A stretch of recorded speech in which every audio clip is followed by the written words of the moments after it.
আসসালামু আলাইকুম। আজকে আসছি মরুভূমির ভিতরে বড়ই গাছের বাগানে, বড়ই গাছ বাগানে বড়ই কেনার জন্য। আসলে দেখেন বড়ইগুলো কত বড় বড়। দেখেন এই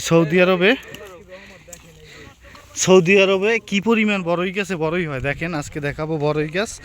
দেখেন এই যে দেখেন কত বড় বড়ই, একবারে আপেলের মতো এক একটা বড়ই কত বড়। এই যে দেখেন এই যে দেখেন বড়ই গাছে কি পরিমাণ বড়ই হয়েছে। দেখেন একটা গাছে নাকি এত বড় বড় বড়ই। আমরা কতগুলো মানুষ আসছি বড়ই নিতে। এই যে সবাই বন্ধু বান্ধব মিললে সবাই আসছি বড়ই নিতে এই জায়গায়। এই যে বড়ই দেখেন কত বড় বড়, একটা সেম আপেলের মতো বড় বড় বড়ই।